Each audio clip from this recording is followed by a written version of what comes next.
very good morning to you all. I want your 3 minutes. Okay? Attentive ಆಗಿರ್ತೀರಾ? Very good. Slide. Colonel Natesh ji and the most respectful principal of this school, Dr. Nirupama madam, and all the dignified teachers of this school, and most respectful parents of the children, and my all lovely children. A very happy Independence Day to you all. Yes. You may see 3 important personalities, right? Can you name them? Yes. Subhash Chandra Bose, Mahatma Gandhi, Dr. B.R. Ambedkar. ನಿಮ್ಮ ಶಾಲೆಯ ಹೆಸರೇ ಸುಭಾಷ್ ಚಂದ್ರ ಬೋಸ್ ಇಂದ ಶುರು ಆಗುತ್ತೆ. ಅದಕ್ಕೆ ಸುಭಾಷ್ ಚಂದ್ರ ಬೋಸ್ ಅವರು ಹೇಳ್ತಾರೆ, freedom is not given, it is taken. ಸ್ವಾತಂತ್ರ್ಯ ಕೊಡೋದಲ್ಲ, ಅದನ್ನು ತಗೋಬೇಕು ಅಂತ. So what he had suggested, he told to the people that give me your blood, I will give you the freedom. ನಿಮ್ಮ ರಕ್ತ ನನಗೆ ಕೊಡಿ, ನಾನು ನಿಮಗೆ ಸ್ವಾತಂತ್ರ್ಯವನ್ನು ಕೊಡ್ತೀನಿ ಅಂತ. ಅದಕ್ಕೆ 4 ಸ್ಕಿಟ್ಗಳು ನೋಡಿದ್ರಲ್ಲ ನೀವು, ಆ 4 ಸ್ಕಿಟ್ಗಳಲ್ಲಿ ಏನಿತ್ತು? ಭಾರತೀಯರು ಬ್ರಿಟಿಷರ ವಿರುದ್ಧ ಹೋರಾಟವನ್ನ ಮಾಡಿ ತಮ್ಮ ರಕ್ತವನ್ನ ಭೂಮಿಗೆ ಹಾಕಿ ಅಥವಾ ತಮ್ಮ ಜೀವಗಳನ್ನ ಕಳ್ಕೊಂಡು ಭಾರತಕ್ಕೆ ಸ್ವಾತಂತ್ರ್ಯವನ್ನು ತಂದುಕೊಟ್ಟಂಥದ್ದು.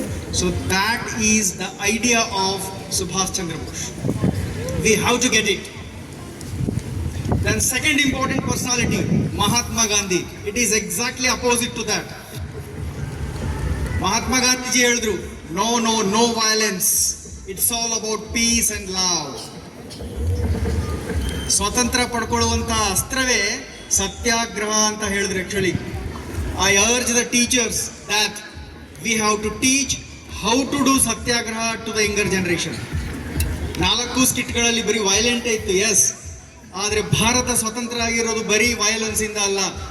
ಮಹಾತ್ಮ ಗಾಂಧೀಜಿ ಅಂತಹ ಗ್ರೇಟ್ ಪರ್ಸನಾಲಿಟಿಗಳು ಇಡೀ ಜೀವನದುದ್ದಕ್ಕೂ ಸತ್ಯಾಗ್ರಹದಿಂದ, ಶಾಂತಿಯಿಂದ, ಪ್ರೀತಿಯಿಂದವೂ ಕೂಡ ಸ್ವಾತಂತ್ರ್ಯವನ್ನು ಪಡ್ಕೊಳ್ಬಹುದು ಅನ್ನೋದನ್ನ ಪ್ರೂವ್ ಮಾಡಿದ್ದಾರೆ ಈ ದೇಶದಲ್ಲಿ. And recently you might have seen the Gen Z, they have tried the same thing in the Jantar Mantar. Jantar Mantar ಅಲ್ಲಿ 30 ದಿನಗಳ ಕಾಲ ಸತ್ಯಾಗ್ರಹವನ್ನ ಮಾಡಿ ಇಡೀ ಸರ್ಕಾರವನ್ನ ಮಣಿಸುವಂತ ಕೆಲಸ ಮಾಡ್ತದಂದ್ರೆ ಸತ್ಯಾಗ್ರಹಕ್ಕೆ, ಶಾಂತಿಗೆ ಎಷ್ಟು ಶಕ್ತಿ ಇರಬಹುದು ಯೋಚನೆ ಮಾಡಿ. ಹಾಗಾಗಿ ಭಾರತದಲ್ಲಿ ರೆವಲ್ಯೂಷನ್ಗಳಾಗಬೇಕು ಅಂತಂದ್ರೆ ಬರೀ ಹೋರಾಟ, ಬಂದೂಕುಗಳಿಂದ ಆಗೋಕ್ ಸಾಧ್ಯ ಇಲ್ಲ. ಎಲ್ಲ ಟೈಮ್ಗೆ ನಮ್ಮ ಜಾಣತನ, ನಮ್ಮ ಒಳ್ಳೆತನ, ನಮ್ಮ ಪ್ರೀತಿ, ನಮ್ಮ ಆತ್ಮವಿಶ್ವಾಸವೂ ಕೂಡ ನಮ್ಮನ್ನ ಯಾವುದೇ ಗುರಿ ಮುಟ್ಟಿಸೋದಕ್ಕೆ ಸಾಧ್ಯ ಮಾಡುತ್ತೆ ಅನ್ನುವಂಥದ್ದನ್ನು ಕೂಡ ಭಾರತೀಯರು ನಾವು ಅರ್ಥ ಮಾಡಿಕೊಂಡು ಈಗಿನ ಜನರೇಷನ್ಗೆ ನಮಗೆ ಗುಂಡು ತೋಪುಗಳ ಅವಶ್ಯಕತೆ ಇಲ್ಲ. Please think that we don't want that. Actually we want peace, we want Gandhi ನಾವು. ಇಡೀ ಪ್ರಪಂಚದಲ್ಲಿ ಇವತ್ತಿಗೂ ಕೂಡ ಹೋರಾಟಗಳು ನಡೆದ್ರೆ ಗಾಂಧಿಯನ್ನು ನೆನಪಿಸ್ಕೊಳ್ತಾರೆ. ಸೊ ಹಾಗಾಗಿ we are very proud to have him as a national leader. So second important thing. The third important thing is Dr. B.R. Ambedkar. Before freedom, in the 1946 Constituent Assembly ಅವರು ಮಾತು ಹೇಳ್ತಾರೆ, actually India is a mass of heterogeneousness. I am very much worried about that. ಭಾರತದ ಬಗ್ಗೆ ತುಂಬಾ ಚಿಂತೆ ಮಾಡಬೇಕಾಗಿರೋದು ಏನು ಅಂದ್ರೆ ನಾವೆಲ್ಲರೂ ಛಿದ್ರವಾಗಿ ಒಡೆದೋಗಿದ್ದೀವಿ. We are not equal. We are not equal in terms of caste. We are not equal in terms of religion. We are not equal in terms of gender. ಎಲ್ಲವೂ ಬೇರೆ ಬೇರೆ ಹೇಳ್ತೀವಿ. ಅವರೆಲ್ಲರನ್ನ ಒಗ್ಗೂಡಿಸಿ ಈ ದೇಶದಲ್ಲಿ ಮುನ್ನಡೆಸೋದಕ್ಕೆ ನಮಗೊಂದು ಶಕ್ತಿ ಬೇಕಾಗಿದೆ. Hence we wanted democratic country wherein the rule of law must be constitution. ಈ ದೇಶದಲ್ಲಿ ಎಲ್ಲರೂ ನಾವು ಮುಂದಕ್ಕೆ ಬೇಕಾದ್ರೆ ಯಶಸ್ಸನ್ನು ಸಾಧಿಸಬೇಕಾದ್ರೆ ಕಾನ್ಸ್ಟಿಟ್ಯೂಷನ್ ಅನ್ನುವಂಥದ್ದು ಬೇಕಾಗುತ್ತೆ. ಅದರ ಮುಖಾಂತರ ನಮ್ಮನ್ನು ನಾವು ಜವಾಬ್ದಾರಿಗೊಳಿಸಿ ಈ ದೇಶವನ್ನು ಮುನ್ನಡೆಸೋದಕ್ಕೆ ಸಾಧ್ಯತೆ ಇದೆ ಅನ್ನುವಂಥದ್ದನ್ನು ಪ್ರೂವ್ ಮಾಡಿ ಹೇಳ್ತಾರೆ ಅವರು. ಅದಕ್ಕೆ ಎಷ್ಟು ವಿಶೇಷ ನೋಡಿ, ನಿಮ್ಮ ಸ್ಕೂಲ್ನ 3 ಪ್ರಿನ್ಸಿಪಲ್ಸ್ಗಳಿವೆ, ಬೋರ್ಡಲ್ಲಿ ಕಾಣ್ತಾ ಇದೆ ನಿಮಗೆ. The very first one is discipline. If you want to achieve, if you want to expect freedom in you, yes, begin with that. ಎಲ್ಲರೂ ನಾವು ಡಿಸಿಪ್ಲಿನ್ ಆಗಿ ಈ ದೇಶದ ರೀತಿ ನೀತಿಗಳನ್ನು, ಕಾನ್ಸ್ಟಿಟ್ಯೂಷನ್ನ ಅಳವಡಿಸ್ಕೊಂಡಾಗ ಮಾತ್ರ ಫ್ರೀಡಮ್ಗೆ ಬೆಲೆ ಇರುತ್ತೆ, ಫ್ರೀಡಮ್ಗೆ ಅರ್ಥ ಇರುತ್ತೆ. Otherwise there is no use of freedom. ನಮ್ಮ ಮನಸ್ಸಿಗೆ ತಕ್ಕನಾಗಿ ನಾವು ಕೆಲಸ ಮಾಡ್ಕೊಂಡು ಹೋಗ್ತೀವಿ ಅಂದರೆ there is no means of freedom at all. ಅದಕ್ಕೆ 1947ರಲ್ಲಿ ಜವಾಹರ್ಲಾಲ್ ನೆಹರು ಅವರು ಕೂಡ ಫಸ್ಟ್ ಸ್ವತಂತ್ರ ದಿನಾಚರಣೆ ದಿನ ಮಾತಾಡ್ತಾರೆ. Actually freedom is nothing but power. We have to use it to a greater extent. Freedom is nothing but service. We have to serve every people of the country. Freedom is nothing but prosperity. ಆ prosperity, ಅಭಿವೃದ್ಧಿಯನ್ನು ಹೊಂದಬೇಕಾದ್ರೆ, ಸಮೃದ್ಧಿಯನ್ನು ಹೊಂದಬೇಕಾದ್ರೆ ನಾವು ಫ್ರೀಡಮನ್ನು ಬಳಸ್ಕೋಬೇಕಾಗಿದೆ. ಮತ್ತು freedom ಏನು ಮಾಡಬೇಕಾಗಿದೆ? It has to wipe out the tears of the people of this country. ಈ ದೇಶದಲ್ಲಿರುವಂತಹ ಪ್ರತಿಯೊಬ್ಬ ವ್ಯಕ್ತಿಯ ಕಣ್ಣೀರನ್ನು ಒರೆಸುವಂತಹ ಕೆಲಸವನ್ನು ಫ್ರೀಡಮ್ ಮಾಡಬೇಕಾಗಿದೆ. ಸೊ ಹಾಗಾಗಿ ಫ್ರೀಡಮ್ ಸಿಕ್ಕಿದೆ ಅಂತ ಧ್ವಜಾರೋಹಣ ಮಾಡಿಕೊಂಡು ನಾವು ಸ್ವೇಚ್ಛಾಚಾರವನ್ನು ಮಾಡ್ತಾ ಹೋದ್ರೆ ಈ ದೇಶ ಮುನ್ನಡೆಯೋದಕ್ಕೆ, ಈ ದೇಶ ಅಭಿವೃದ್ಧಿ ಸಾಧಿಸೋದಕ್ಕೆ ಸಾಧ್ಯವಾಗಲ್ಲ. Which means we are all bound to do our duties. 80 ವರ್ಷಗಳಾಗ್ತಾ ಇದೆ ಭಾರತಕ್ಕೆ ಸ್ವಾತಂತ್ರ್ಯ ಬಂದು. ಇವತ್ತಿಗೂ ಸಹ ರೋಡ್ಗಳು ಸರಿ ಇಲ್ಲ ಈ ದೇಶದಲ್ಲಿ. ಇವತ್ತಿಗೂ ರೋಡ್ ಸರಿ ಇಲ್ಲ ಅಂತ ನಾವು ಹೇಳ್ತೀವಿ. ಇವತ್ತಿಗೂ 100% ಲಿಟರಸಿಯನ್ನು ನಾವು ಸಾಧಿಸಕ್ಕಾಗಿಲ್ಲ. ಬರೀ ದೇಶದಲ್ಲಿ 88% ಮಾತ್ರ ಲಿಟರಸಿ ಇದೆ. ಇವತ್ತಿಗೂ ಮಾಲ್ ನ್ಯೂಟ್ರಿಷನ್ ಇಂದ ನಮ್ಮ ದೇಶದಲ್ಲಿರುವಂತಹ ಮಕ್ಕಳು ಬಳಲ್ತಾ ಇವೆ, ಫುಡ್ ಸಿಗ್ತಾ ಇಲ್ಲ. ಹಾಗಿದ್ರೆ ಯಾವ ಸ್ವಾತಂತ್ರ್ಯ ಬಗ್ಗೆ ನಾವು ಮಾತಾಡ್ತಾ ಇದ್ದೀವಿ? ಇನ್ನು ಎಷ್ಟು ವರ್ಷಗಳು ಬೇಕಾಗಿದ್ರೆ ಈ ದೇಶಕ್ಕೆ ಪರಿಪೂರ್ಣವಾಗಿರ್ತಕ್ಕಂಥ ಸ್ವಾತಂತ್ರ್ಯವನ್ನು ಪಡ್ಕೊಳ್ಳೋದಕ್ಕೆ? ಇವತ್ತಿಗೂ ಹೆಣ್ಣು ಮಕ್ಕಳ ಮೇಲೆ 100ರಲ್ಲಿ 64 ಮಹಿಳೆಯರ ಮೇಲೆ ದೌರ್ಜನ್ಯ ನಡೀತಾ ಇದೆ. ಲಿಂಗ ತಾರತಮ್ಯ ತುಂಬ ಕಾಣ್ತಾ ಇದ್ದೀವಿ. ಹಾಗಿದ್ರೆ ಜಾತಿ, ಧರ್ಮ, ಈ ಮತಾಂಧತೆಗಳು ನಮ್ಮ ದೇಶದಿಂದ ಯಾವತ್ತೂ ಹೋಗೋದೇ ಇಲ್ವಾ? ಅಂತ ಹೋಗಿರುವಂಥ ಸ್ವಾತಂತ್ರ್ಯವನ್ನು ನಾವು ಕಾಣೋದಕ್ಕೆ ಸಾಧ್ಯನೇ ಇಲ್ವಾ ಅನ್ನುವಂಥ ಚಿಂತನೆಗಳು ಪೇರೆಂಟ್ಸ್ಗಳಲ್ಲಿ ಮತ್ತು ಟೀಚರ್ಸ್ಗಳಲ್ಲಿ ಬರಬೇಕಾಗಿರುವಂಥ ಅವಶ್ಯಕತೆ ಬಹಳ ಎದ್ದು ಕಾಣ್ತಾ ಇದೆ. ಈಗ ನಮ್ಮ ಹಿರಿಯರು ನಮಗೆ ಹೇಳ್ತಿದ್ರು, ನಾವು ಸ್ವತಂತ್ರ ಹೋರಾಟದಲ್ಲಿ ಭಾಗವಹಿಸಿದ್ವಿ, ನಮಗೆ ಈ ಥರ ಅನುಭವ ಇತ್ತು. ಈಗಿನ ಪೇರೆಂಟ್ಸ್ಗಳಿಗೆ ಆ ಥರದ ಅನುಭವವೇ ಇಲ್ಲ ಮಕ್ಕಳಿಗೆ ಹೇಳೋದಕ್ಕೆ. ಯಾಕೆ ಅಂದರೆ ನಮ್ಗೆ ಆ ಥರದ ಹೋರಾಟಗಳು ಬೇಕಾಗಿಲ್ಲ. ಈಗ ಬೇಕಾಗಿರುವಂಥ ಹೋರಾಟಗಳು ನಾವು ನಮ್ಮನ್ನು ಈ ಸ್ವಾತಂತ್ರ್ಯದ ಅಡಿಯಲ್ಲಿ ನಾವು ಹೇಗೆ ಪಾಲ್ಗೊಂಡಿದ್ದೀವಿ, ಈ ದೇಶದ ನ್ಯಾಯಯುತವಾಗಿ ಜೀವನವನ್ನು ಮಾಡೋದಕ್ಕೆ ಲಾನ್ನ ಬಳಸ್ಕೊಂಡು ನಾವು ಹೇಗೆ ಮುನ್ನಡೀತಾ ಇದ್ದೀವಿ, ಮಕ್ಕಳಿಗೆ ಹೇಳ್ಕೊಡ್ತಾ ಇದ್ದೀವಿ ಅನ್ನುವಂಥ ಅನುಭವಗಳು ನಮ್ಮ ಮುಂದಿನ ಜನ್ರೇಷನ್ಗೆ ನೀಡಬೇಕಾಗಿರುವಂಥದ್ದು ಬಹಳ ಮುಖ್ಯ ಇದೆ. ಹಾಗಾಗಿ ಈಗಿರುವಂಥ 2 ಜನರೇಷನ್ಗಳು ಬಹಳ ಮುಖ್ಯ. That is Jan Zee and generation alpha. ಈಗ ನೀವೆಲ್ಲ ಜನರೇಷನ್ ಅಲ್ಫಾ ಇದ್ದೀರಾ, ಜನ್ ಝಿ ಅವರು ಇದ್ದಾರೆ. ಆ್ಯಕ್ಚುಲಿ ಆ 2 ಜನರೇಷನ್ ವಿಶೇಷತೆ ಏನು ಅಂದರೆ, the gen Z is digital natives and gen alpha is screenagers. ನೀವೇನೇ ಹೇಳಬೇಕಾದ್ರೂ ಸ್ಕ್ರೀನ್ ಮುಖಾಂತರನೇ ಹೇಳ್ಬೇಕು ಅವರಿಗೆ, ಈ ಮಕ್ಕಳಿಗೆ. ನೀವು ನಿಂತ್ಕೊಂಡು ಅರ್ಧ ಗಂಟೆ ಭಾಷಣ ಮಾಡ್ತೀನಿ, ಕ್ಲಾಸ್ ಮಾಡ್ತೀನಿ ಅಂದ್ರೆ ಕೇಳಲ್ಲ ಅವ ಮಕ್ಕಳಿಗೆ. So we must change our attitude, our pedagogical styles to teach them in a different manner. ಈಗ ನಾವು ಟೀಚರ್ಸ್ 20-30 ವರ್ಷದಿಂದ ಪಾಠ ಮಾಡ್ತಾ ಇದ್ದೀವಿ. ಫಸ್ಟ್ 10 ವರ್ಷ ಪಾಠ ಮಾಡಿರೋ ರೀತಿನೇ ಬೇರೆ, ನೆಕ್ಸ್ಟ್ 10 years ಮಾಡೋ ರೀತಿನೇ ಬೇರೆ, ಈಗ ಮಾಡ್ತಾ ಇರೋ ರೀತಿನೇ ಬೇರೆ. ಗೊತ್ತಿಲ್ಲ, ಇನ್ನೊಂದು 5 ವರ್ಷ ಆದ್ಮೇಲೆ ಇನ್ನೊಂದು ಜನರೇಷನ್ ಬರುತ್ತೆ, ಅದಕ್ಕೆ ಹೆಂಗೆ ಪಾಠ ಮಾಡಬೇಕೋ ಗೊತ್ತಿಲ್ಲ. So which means unless and until we B the changes, ನಮ್ಮಲ್ಲಿ ನಾವು ಮಕ್ಕಳಿಗೆ ನಾವು ಬದಲಾವಣೆಯನ್ನು ಮಾಡಿ ತೋರಿಸದೇ ಇದ್ರೆ ಮಕ್ಕಳು ಆದರ್ಶ ನಾಗರಿಕರು ಆಗೋದಕ್ಕೆ ಸಾಧ್ಯವಾಗಲ್ಲ. Again in the last 8 years we have seen that.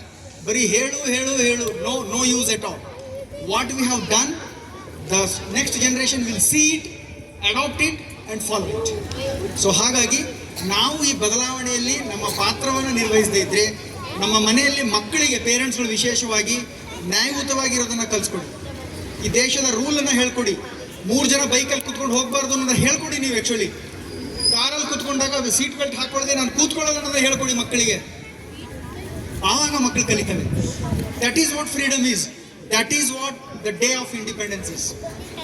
ಇಲ್ಲ ಅಂದರೆ ಇದೇ ರೀತಿ ನಾವು ಪ್ರತಿ ವರ್ಷ ಸೇರ್ತಾ ಇರ್ತೀವಿ, ದೇಶದ ಹಿನ್ನಡೆಯನ್ನು ನೋಡ್ತಾ ಇರ್ತೀವಿ. ದೇಶಕ್ಕೆ ಕೆಲವೊಮ್ಮೆ ನಾವೇ ಬೈತಿರ್ತೀವಿ ಎಂಥ ದೇಶದಲ್ಲಿ ಹುಟ್ಕೊಂಡ್ವಿ ಅಂತ ಹೇಳ್ತೀವಿ ಎಷ್ಟೋ ಸರಿ. But see that what we have contributed for the development of this country. ಅದಕ್ಕೆ ಹೇಳ್ತಾರೆ ದೇಶ ಅಂದರೆ ಬರೀ ಮಣ್ಣು ಅಲ್ಲ, ದೇಶ ಅಂದರೆ ವ್ಯಕ್ತಿ. ಈ ದೇಶದಲ್ಲಿರುವಂತಹ ಪ್ರತಿಯೊಬ್ಬ ವ್ಯಕ್ತಿನ ಗೌರವಿಸುವುದು, ಪ್ರೀತಿಸುವುದು ಈ ದೇಶದ ಆದರ್ಶ ನಾಗರಿಕನ ಕರ್ತವ್ಯವಾಗಬೇಕು. That's what constitution says. ದಯವಿಟ್ಟು ಈ ಜಾತಿ, ಮತ, ಧರ್ಮ, ತಾರತಮ್ಯಗಳು ಎಲ್ಲ ಬಿಟ್ಟು ನಾವು ಮುಂದೆ ಹೋದಾಗ ಮಾತ್ರ ಈ ಥರದ ಇಂಡಿಪೆಂಡೆನ್ಸ್ ಡೇಗಳನ್ನು ಸೆಲೆಬ್ರೇಷನ್ ಮಾಡೋಕ್ಕೆ ಸಾಧ್ಯತೆ ಆಗುತ್ತೆ. ಬರೋ ದಿನಗಳಲ್ಲಿ ಆ ಥರದ ರೇಷಿಯೋಸ್ಗಳು, ಸೂಚ್ಯಾಂಕಗಳು ಹೆಚ್ಚಾಗಲಿ ಅನ್ನುವಂತಹ ಮಾತುಗಳನ್ನು ಹೇಳ್ತಾ, ಪೇರೆಂಟ್ಸ್ಗಳು ಮತ್ತು ಟೀಚರ್ಸ್ಗಳು, we are the two important strong pillars of this country. ಮಕ್ಕಳನ್ನ ನಾವು ಹೇಗಿದ್ದಾವೋ ಮಕ್ಕಳು ಹಾಗೆ ಇರ್ತಾರೆ. They are the replica of us. ನಮ್ಮ ಎದುರುಗಡೆ ನಿಂತಿದ್ರೆ ಕನ್ನಡಿ ಇದ್ದಂಗೆ ಅಷ್ಟೇ ಅವರಿಗೆ. ನಾವು ಸರಿಯಾಗಿದ್ದರೆ ಖಂಡಿತವಾಗ್ಲೂ ನಮ್ಮ ನೆಕ್ಸ್ಟ್ ಜನರೇಷನ್ ಸರಿಯಾಗಿರುತ್ತೆ. And definitely they will contribute for this country. So ಹಾಗಾಗಿ it's our responsibility. Let's take it on a beautiful day. And I am very proud that we have today participated in such a big event, and at least this school has provided an opportunity to talk few things to the next generation and even to the parents also. So ಹಾಗಾಗಿ ಈ ಥರದ ಬದಲಾವಣೆಗಳನ್ನು ತಂದು ನಾವು ಬದಲಾವಣೆಯಾಗಿ ಮಕ್ಕಳಲ್ಲೂ ಬದಲಾವಣೆಯನ್ನು ತಂದಿದ್ದಾದರೆ ಖಂಡಿತವಾಗ್ಲೂ ಇನ್ನೊಂದು 10 ವರ್ಷ ಆದಮೇಲೆ ಎಸ್ 2026ರಿಂದ ನಮ್ಮಲ್ಲಿ ಬದಲಾವಣೆ ಕಾಣ್ತಾ ಇದೆ ಅನ್ನುವಂಥದ್ದು ನಮಗನ್ಸಿದ್ರೆ ಸಾಕು. ದೇಶ ನಿರಂತರವಾಗಿ ಖಂಡಿತವಾಗಲಿ ಮುನ್ನುಗ್ಗುತ್ತೆ ಅನ್ನುವಂಥ ಮಾತುಗಳನ್ನು ಹೇಳ್ತಾ, ಸೊ ದೇಶವಂದರೆ ನಾವು ಅಂದರೆ ದೇಶ, ಈ ಥರದ ದೇಶ ಪ್ರೇಮವನ್ನು ನಾವು ಈ ದೇಶಕ್ಕೆ ನೀಡ್ತಾ ದೇಶದ ನ್ಯಾಯವನ್ನು ಮತ್ತು ಲಾ ಅನ್ನು ಅಡಾಪ್ಟ್ ಮಾಡಿಕೊಂಡು ನಾವು ಮುಂದೆ ಹೋದಲ್ಲಿ ಮಾತ್ರ ಅದು ಸಾಧ್ಯತೆ ಇದೆ ಅನ್ನುವಂಥ ಮಾತುಗಳನ್ನು ತಮಗೆ ಹೇಳ್ತಾ, ನನಗೆ ವಿಶೇಷ ಆಹ್ವಾನ ನೀಡಿ ಶಿವಮೊಗ್ಗದಿಂದ ಇಲ್ಲಿಗೆ ಬಂದು ನನಗೆ ಮಾತಾಡೋದಕ್ಕೆ ಅವಕಾಶ ಮಾಡಿಕೊಟ್ಟು ವಿಶೇಷವಾಗಿ ನಟೇಶ್ ಸರ್ ಮತ್ತು ಮೇಡಮ್ ಅವ್ರನ್ನ ನಾನು ಧನ್ಯವಾದಗಳನ್ನ ಅರ್ಪಿಸ್ತೀನಿ. ಮತ್ತು 3 ನಿಮಿಷ ಅಂತ ನಿಮಗೆ ಹೇಳಿದೆ. Yes, there is a need to tell that not just 3 minutes is required, it requires little bit more time. ಒಳ್ಳೆಯದನ್ನು ಹೇಳೋದಕ್ಕೆ ಸ್ವಲ್ಪ ಹೆಚ್ಚಿಗೆ ಸಮಯ ಬೇಕಾಗುತ್ತೆ. And once you understand it, yes, there will be a radical change in the entire country and state. So ಹಾಗಾಗಿ ಅದು ನಾವು ಕಡಿಮೆ ಮಾಡ್ಕೊಳ್ಳೋಣ. ನಿಮ್ಮೆಲ್ಲರಿಗೂ ಗೊತ್ತಿರಲಿ, ಭಾರತೀಯರ ಮೇಲೆ 2.5 ಲಕ್ಷ ಸಾಲ ಇದೆ, ತಲಾ ಮೇಲೆ. ನಾವು ಹೇಳ್ತೀವಿ 80 ವರ್ಷ ಆಗಿದೆ ಅಂತೇಳಿ. ಪ್ರತಿಯೊಬ್ಬ ಕನ್ನಡಿಗರ ಮೇಲೆ 1,22,000 ಸಾಲ ಇದೆ. It is increasing year by year.